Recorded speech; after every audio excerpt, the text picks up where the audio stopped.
going live Wednesday the 3rd of March. It's March. Where did that go? Oh dear. So yeah, we're March 2021 as this is being recorded. I am streaming across. Let's go over to Instagram.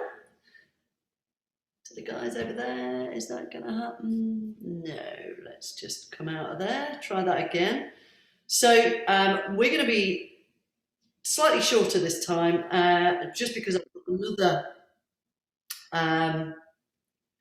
another live today at 1 o'clock. So let me just go live. There we go. Checking connection. Get Instagram involved. Hiya, Deborah. Nice to have you in. Marina, wonderful session this morning. You've seen my feedback. I thought you were an amazing instructor. So, okay, we're going live on Instagram. Hi, Instagram.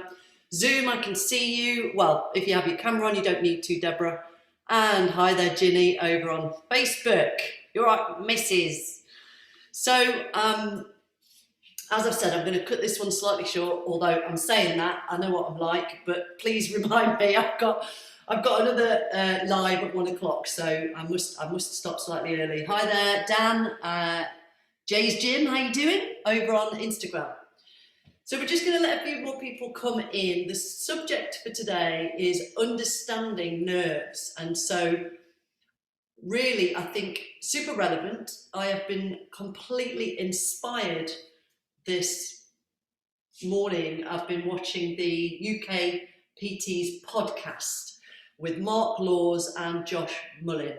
If you haven't yet listened to those podcasts, as long as you have an understanding of their language and flavour, I love them. I think they're fantastic. A little bit of F-bombs and goat stuff in there, don't ask. Just go and watch it. However, the content is phenomenal.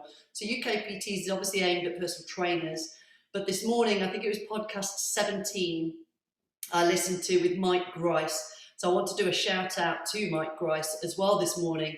He's an osteopath, personal trainer, clinical anatomist, somebody who I've worked with for 16 years. And they've really inspired me and motivated me this morning with this podcast, listening to all three of them. And I think when you're learning to have a bit of fun, which is what Mark and Josh add into their podcasts, it helps the learning environment. If you're laughing, you're more likely to retain information. There is research that talks about that. If you listen to Tony Robbins, he will talk about the evidence behind lifting your state. Having fun is a more productive way to retain information. So massive shout out, UK PTs, Mark Laws, Josh Mullin, Mike Grice of Movement Therapy Education. If you haven't checked those guys out, go and have a look over on Facebook. Mike is now apparently on Instagram. So you guys can also catch up with him. He is a font of knowledge. So I'm going to come back to them later on based on the fact we're going to be talking about nerves today, and I want to contextualize what we're talking about here, fully aware that there is a real diverse group of practitioners who listen to these Biomechanics Q&As. So it's always about, and those of you who've listened to some of these in the past, or if you haven't, you can go and find all these lives over on the Biomechanics Education YouTube channel. So go and subscribe. There's a year's worth of lockdown free Biomechanics Q&As where we've talked around this stuff and talking about concepts. So I really liked the conversation Mark, Josh and Mike had about teaching concepts and principles rather than techniques. So if you want to know more, you've got to go and listen to that podcast. So UKPT's podcast, go and have a listen. So it's really the way I try and emphasize the learning that we put forwards, I put forwards. Yeah, definitely, Ginny, and I totally agree. A little bit of humor is always a good thing when they're learning. So I wanted to come back to this, the nerves today, because I think it's a subject area in anatomy, and we've talked a bit about anatomy as well. A lot of people have concerns about their level of knowledge of anatomy, which is why that podcast is a good one. And so I just wanted to talk around that today and bring in this concept of nerves. I'm going to talk about, do we understand nerves? Are you a movement professional? I'm just checking in with the guys over on Instagram. Hi there, Raoul, great to have you in. Sean, Jarell, Pete, how you doing? Kamal, Hazel, Lewis, Kemet, Leanne, Kamal, hiya, how you doing? Fantastic. Dad's Princess. Oh. Jade, hiya, Lois, Adrienne. So, do we understand nerves? Can we test them, exercise them? Should we? And if so, when? What is your remit? What is your role? Well, number one, if you are involved in working with other humans' bodies, you need to understand the nerves. Where we get to with our understanding, it's more about application that we need to be mindful of our remit. So we can learn about what a clinician might do, but that wouldn't mean we would do that if we're not clinically trained, because that takes us outside our remit.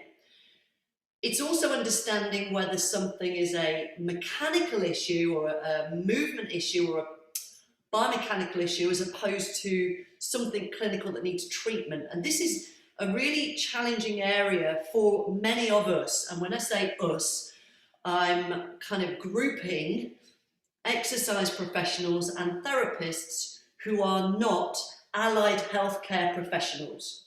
So that's level 3, 4, 5 in sports therapy.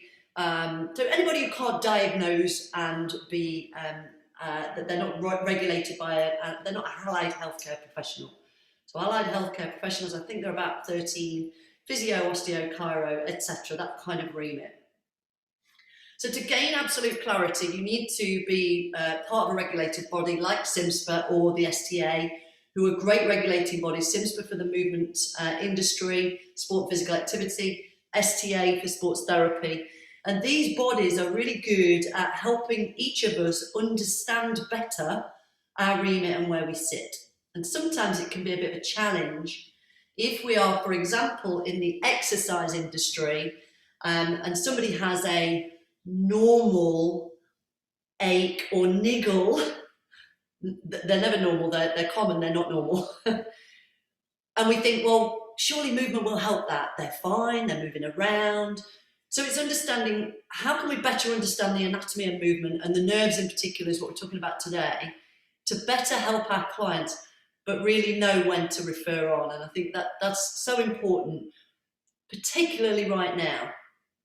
The reason I want to talk about this right now is in my own practice, I am not a clinician, I'm not a allied healthcare professional. However, I have worked very, very closely with Mike, who's an osteopath, and Martin, who's a chartered physio, for 16 years. So I understand their perspectives because we have a lot of professional discussion. But I would never overstep the mark. I know quite clearly where the mark is. And I've talked previously in some of these about the safety net system project we've worked tirelessly with for a long, long time now. We're now putting it together to put that online to help non-clinicians take clients through a process, a safety net effectively, to understand whether they are our remit or not. And so that's coming soon. So keep your eyes on us and we'll let you know when that's ready to launch.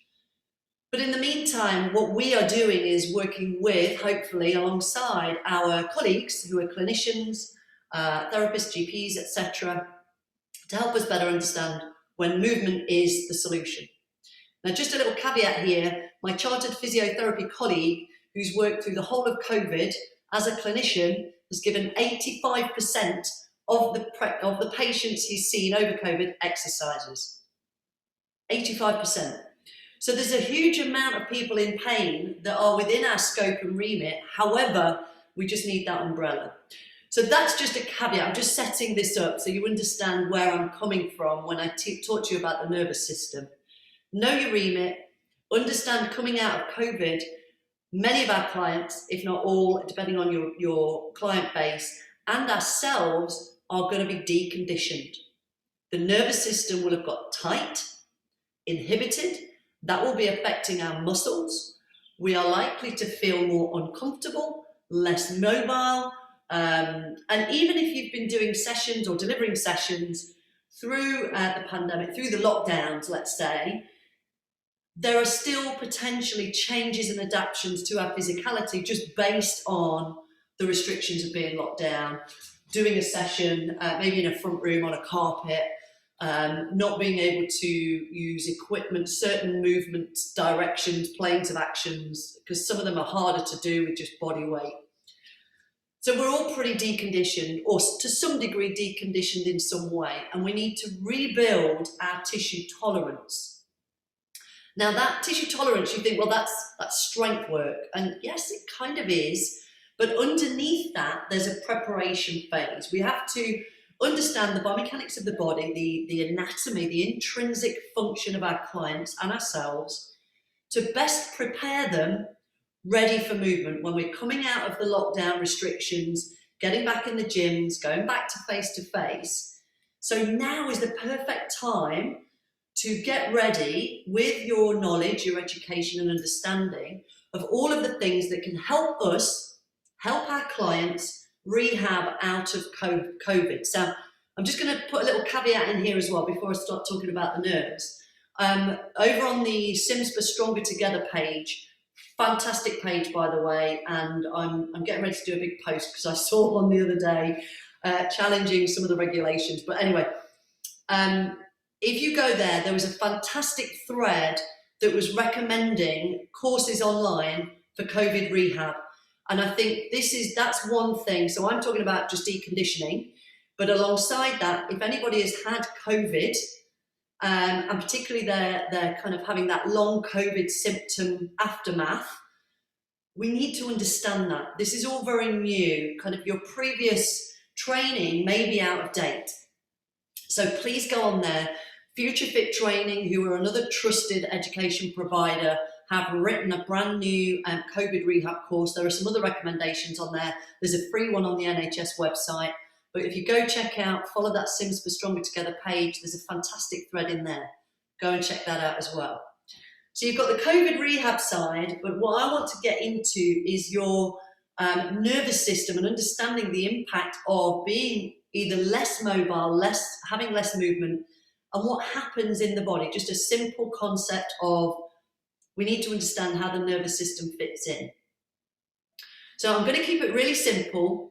We have a duty of care to learn about aspects of the anatomy like the nervous system. Even if we're trained in muscles and movement, the nervous system is actually a big part of that.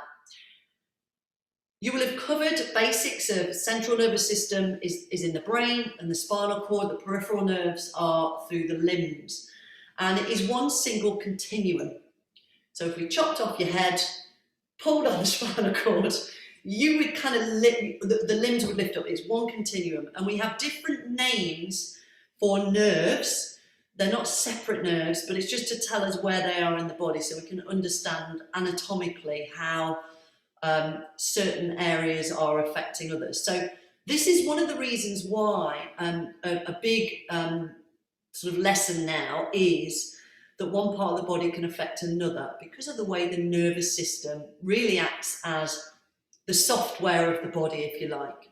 It is the brain, the central nervous system, that talks to the rest of the body about muscle tone, hormonal response, emotion. It's really that software, it's that controller.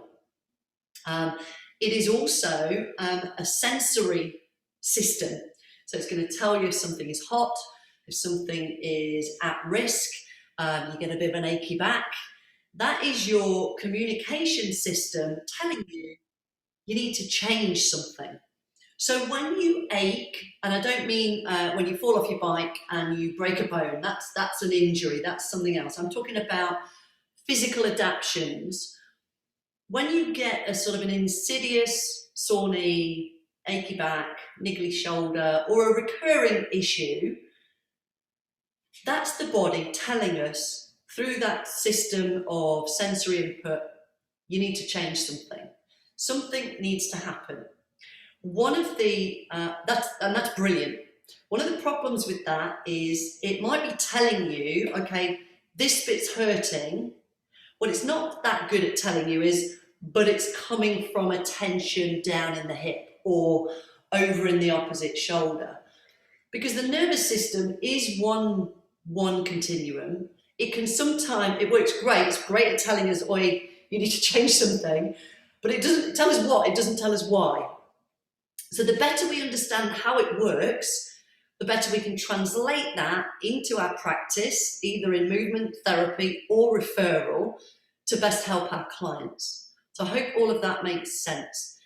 So if we take into account the full system, you've basically got, and again, I'm keeping this super simple, guys, because I'm aware it's going out to a whole plethora and diverse group of practitioners out there. 3 subsystems: myofascial, skeletal, neural. We often get a little bit obsessed with the muscles and the origins and insertions, and we have this imposter syndrome when we work with human bodies because we can't remember them all.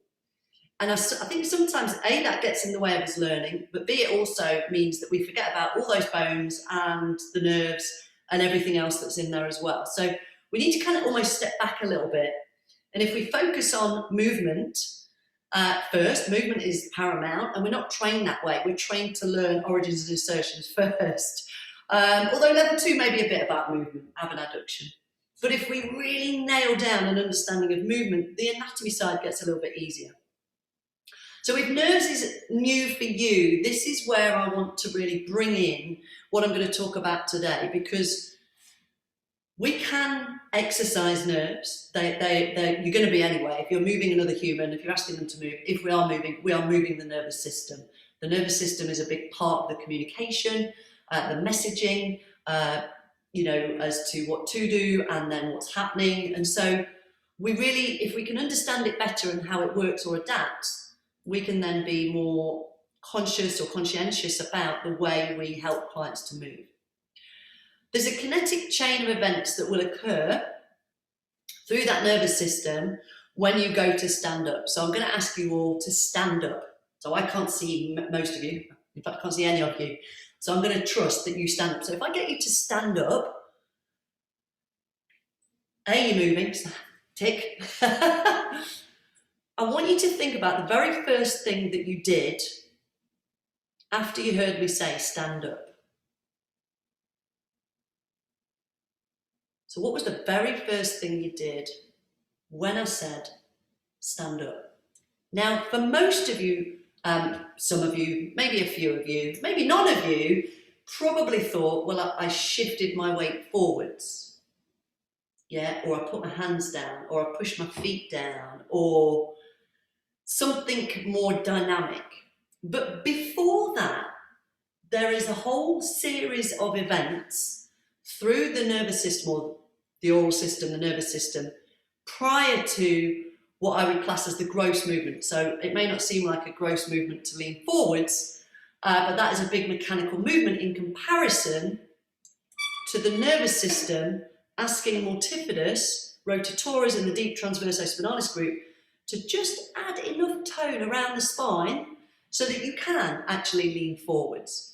So there's a communication sort of series of events that's going on that we're not conscious of, we don't think about in the same way. And that's why when I asked you to stand up, for some of you, you may have only thought about the more conscious parts of that. But after the vibration of my voice travelled down the speakers into your ear, vibrated in your ear, sent a message into the brain communicated to add tone around that sort of spinal column so that when you did the bit you thought about more consciously, you were able to do that without falling over. This communication system relies on really healthy, robust muscles to add the tone it's asking for. And if we sit a lot, and the muscles that I was talking about in the back, sort of, it can show on an MRI that there's little fatty deposits kind of start to appear through inactivity. Surely that is going to affect the message to that muscle about how much tone to apply when we hear the cue stand up and we want to lean forwards and the spine to be able to lift us. So if that communication is in some way altered, the body's fantastic at compensating. It's really good. The problem with that is it then hides things that might be going on intrinsically.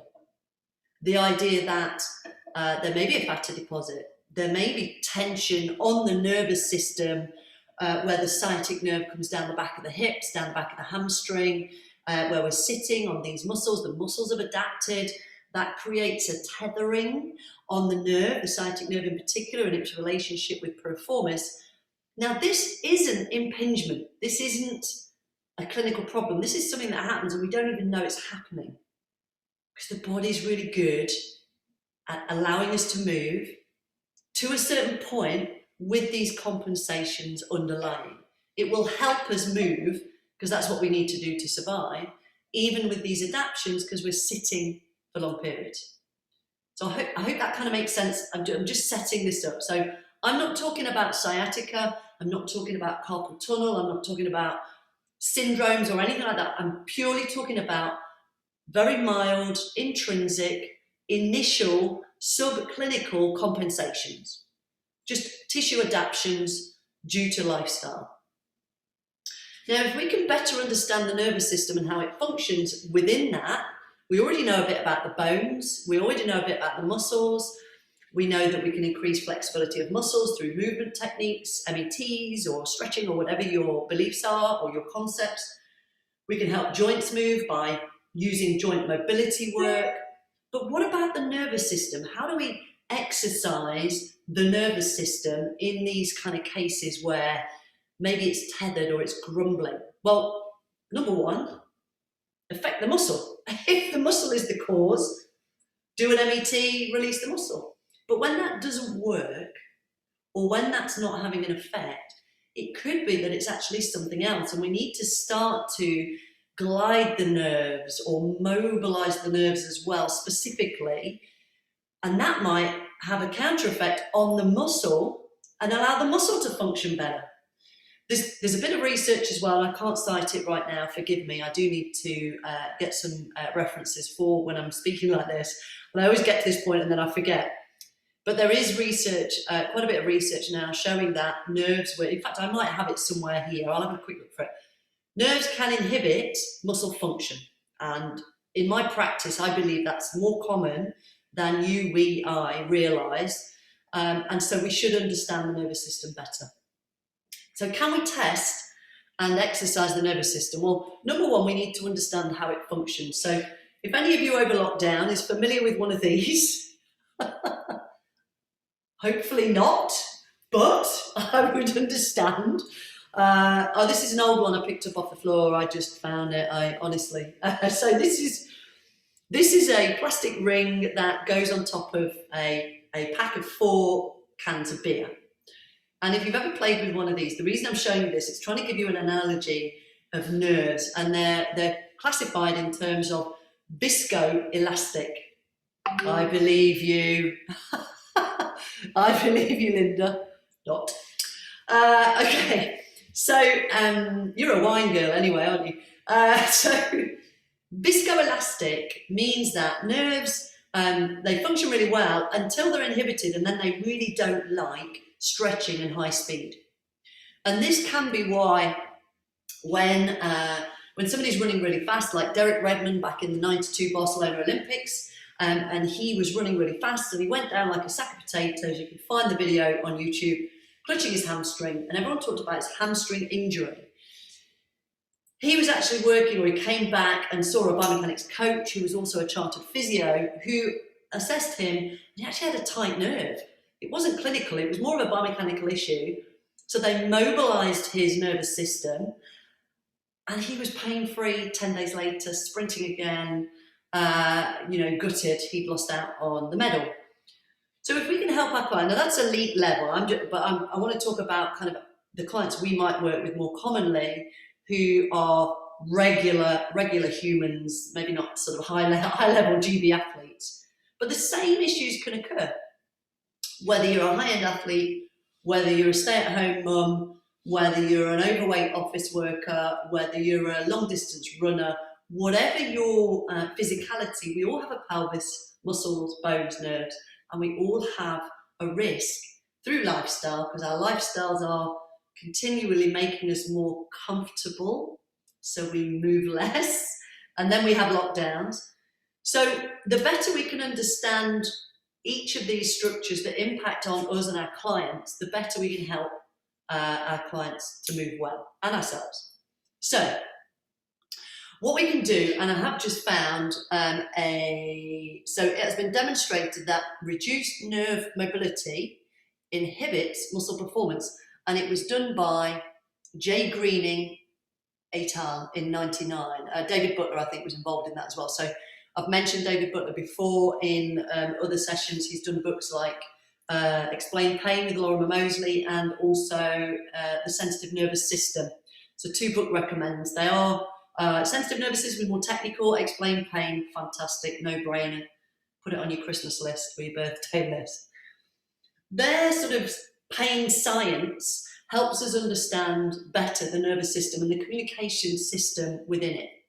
But on a simplistic level, if we know the anatomy of the nervous system and we can put a client into a position where they're lengthening it, and then we can test whether it gives any kind of sensation. So a clinician might use, for example, the SLR, or straight leg raise test, to do something else, to test for sciatica or something. They're clinically trained to do that. However, if as a movement professional or as a sports therapist, we simply want to test if the nervous system is tight or inhibited, we can use the same test, but conceptually interpret it for functional movement on a client who is just come in, they're a bit stiff, or they've got tight hamstrings. We can do the same test, but to come out with a different sort of output. So again, it's understanding the difference. You've got to understand the client, the symptoms, the red flags. So this isn't for somebody in pain. That they should go to see a clinician first, get the red flag cleared, then they come back to us with the referral. If somebody just has tight hamstrings, you could do, if you learn and understand an SLR test for function and range of the nervous system, you can use the same or similar test to identify if or where they've got some tension. And then what we can do is mobilize it. So if you think about, another example might be the median nerve in the arm, another common part of the nervous system to become inhibited with the brachial plexus in the front of the shoulder or down the neck here.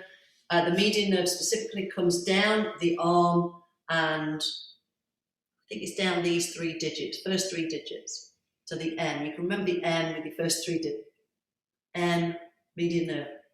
So if you were to lengthen, for example, the median nerve, first of all at the shoulder, and I would only do this on one side first, just to make sure that you're not creating tension across both arms. And then bring the arm down by the side, turn the palm to face the front. So you're lengthening the nerve across the shoulder by externally rotating.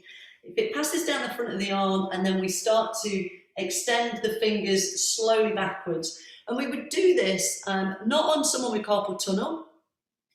No. Someone with carpal tunnel, that's a clinical problem. They need to see a clinician.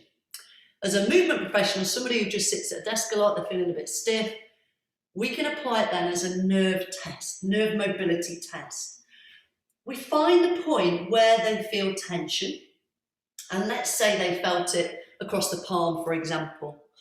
And then that could just be they're stretching the wrist flexors, or they're stretching the hand or the palm. But if we actually move the nerve at the shoulder and the sensation in the palm changes, that would be indicative of having probably a tight nerve. So if we can understand these models and methodologies, and I would go on courses and find out how you can learn how to do those properly by understanding the anatomy of the median nerve, the sciatic nerve, ulnar nerve, radial nerve, etc. So as a movement professional or as a therapist, you're staying within scope, so learning them from a function test basis, not from a clinical perspective, so that then we know how to interpret that information. And then nerve mobilizations are very simply that. You would then mobilize the nerve by using a gliding technique. So you would take the client to that point of tension slowly. Remember, nerves hate stretching and high speed. So we wouldn't hold it in a stretch. we would just take it in and out of that tension point slowly for a couple of reps, maybe 8 reps. But again, you would want to go and get training to understand the protocols for exercise prescription of nerve mobilizations. Now, in my practice as a biomechanics coach, strength and conditioning coach, I've had ridiculous results very quickly by understanding how to test and mobilize the nervous system, how it relates to the muscles in the pelvis, the spine, etc., hamstrings in particular, and how often things like client complaints like tight hamstrings aren't actually tight hamstrings. It's the hamstrings hanging on to stop you damaging a tight nerve. And you just need to release the nerve higher up, either through pelvic exercises, pelvic muscle release exercises, and or pelvic nerve techniques to mobilize the nervous system down at the back of the leg. So if we understand the anatomy, how to test, and then how to exercise the nervous system, along with our understanding of testing and exercising muscles and bones and everything else, we get a more fuller package, more tools in our kit bag to help more clients more often and get better results. So if the nervous system is a kind of a missing link, I strongly recommend you find some training courses that teach you around the nervous system. And of course, I do have some recommendations coming up. Peter, my physio, always taught me that when we had tight hamstrings, just moving the foot up and down, yeah. And what he was telling you there, Pete, is that you were moving the nerve. And if you had tension down the back of the leg, which is commonly misinterpreted as a tight hamstring, actually stretching those hamstrings, if it's a tight nerve, it just won't have a long-term effect, or it could actually make the hamstrings hang on more. So for anybody out there who has a client or themselves has tight hamstrings and they're not changing when you do your stretching routine, they're probably not tight. A really common cause of the appearance of tight hamstrings is actually a tight nervous system. And if you think about the sitting routine that many of us have for long periods, that compression on the posterior hips muscles and where the nervous system passes, it makes sense that these hip muscles, the brain says, well, I'm not using those muscles, I'm going to adapt you and use you less by making you more collagenous. Collagenous? Is that a word? Did I make that up? Ligamentous, with more collagen. So that it appears tight or dysfunctional or whatever language you want to use. But actually, one of the root causes is a tight nervous system. And so really, I wanted to, through this Biomechanics Q&A, really expose that concept. And it's perfectly safe if you're trained to test and exercise the nervous system if you are at least a level 3 personal trainer. You just need to make sure that the learning you do is within your scope and your insurance remit covers you. It is part of, and there's no red flags, obviously, so your normal protocols in place. So, sorry, just another comment over on Facebook. I have an issue with myself, so I have an exercise to glide the nerves. Yes, perfect, Ginny, from your physio, brilliant. So again, this is where the clinical world, so a physiotherapist is an allied healthcare professional.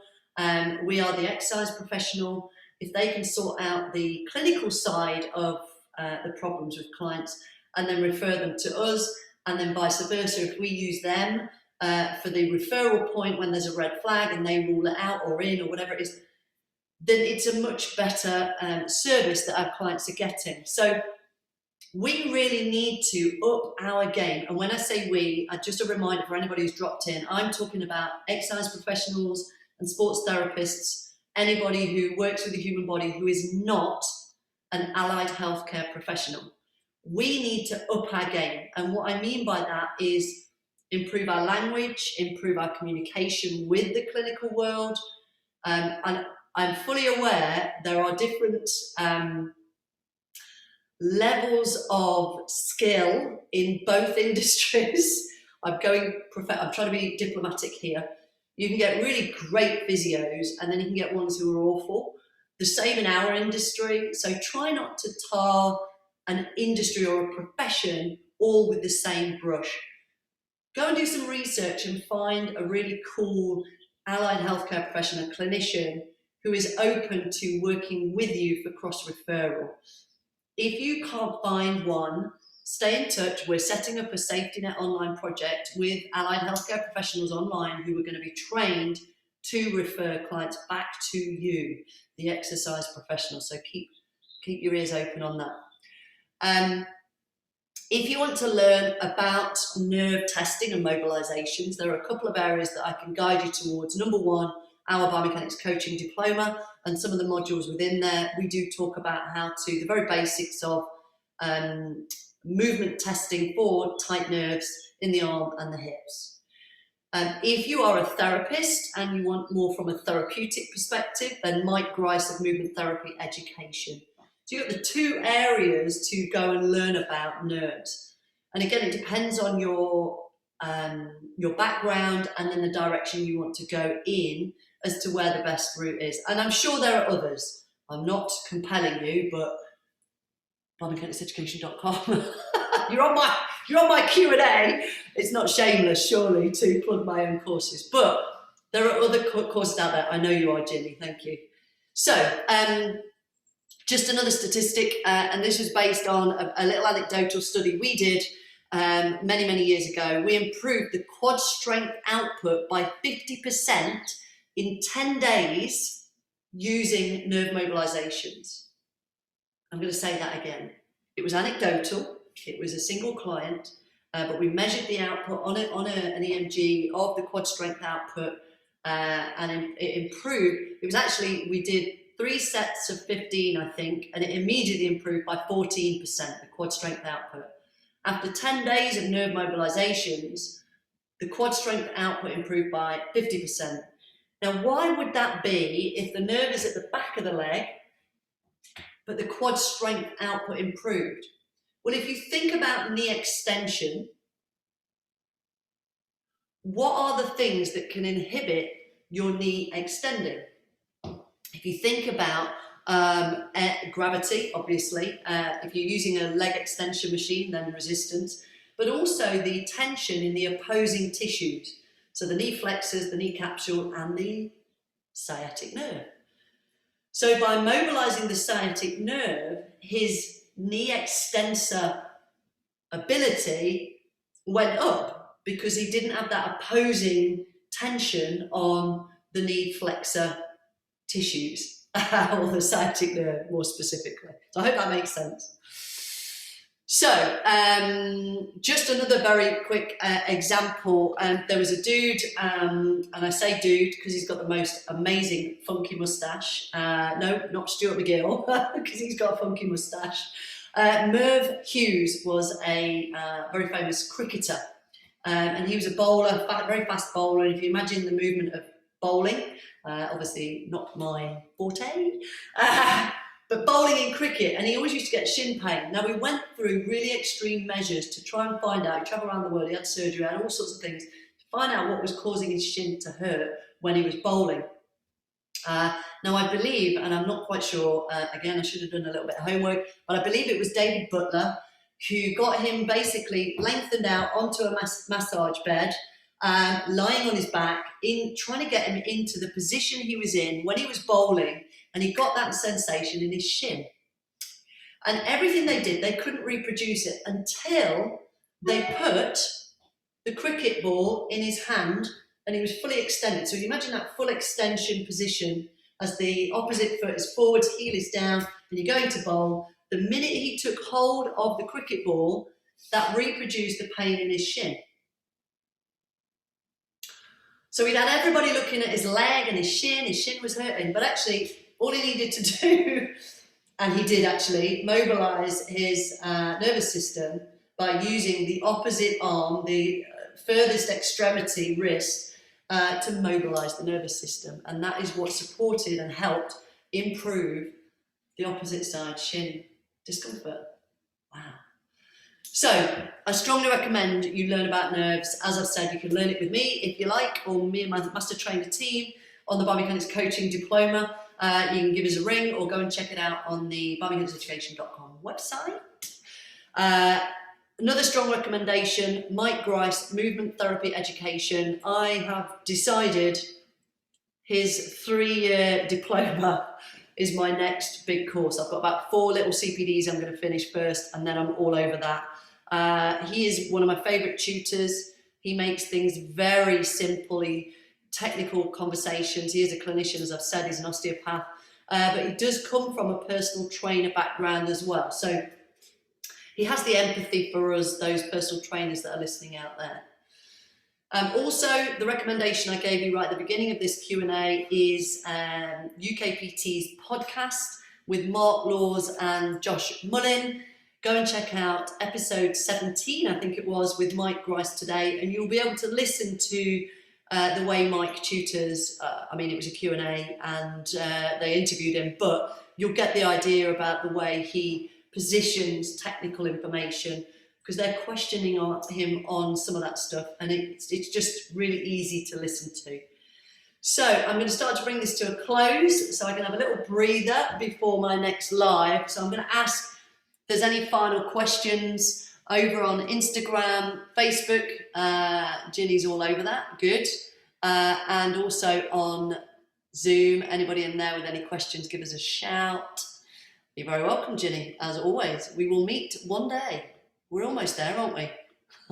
Light at the end of the tunnel. Leanne, you're very welcome. Good to have you along. Just going to check in over Instagram, see if you guys asked any questions, make sure I don't miss them. Because when I stop filming on Instagram, these all disappear. And I can't go back. I thought I could, but I can't read all of these. So I'm just, forgive me if I'm looking at you with a gourmet expression, but I am. Oh, hi, Kamal. It's afternoon, or it's lunchtime here actually, but it's obviously evening where you are. Lee Hopkins, how you doing? Mags, how you doing? Brad, speak to you soon. Sandman, how you doing? Brilliant. Rob, just reading you all out there. Brilliant, Nick. Linda. Jack, how you doing, guys? So just make sure I acknowledge a load of people out there. Polite way of putting it, definitely Hazel, how you doing? I think, oh, hi there, how you doing? Brilliant to have you guys all in. Had some tingling in the little finger last week, mobilised it, shoulder joint, brilliant, fantastic. Right, okay, I think that's it. I'm going to bring things to a close. You're very welcome, Deborah's gone, brilliant. So I'll see you all. Are we still in lockdown next week? You might have 1 or 2, I don't know if we're still on lockdown. If not, head on over to Facebook, Biomechanics Q&A Facebook page, because these lives are during lockdown. So when lockdown stops, we'll just take it all onto that Facebook page, because I'm going to be starting to travel a little bit with my work, so I don't want to let you guys down, make false promises. So as long as we're in lockdown, I will do these on a Wednesday for as long as I can. If not, go join the Facebook page, Instagram, Facebook, find me on Instagram, Zoom, Marina, Helen, guys, take care. Have a good week. Stay safe. Look after yourselves.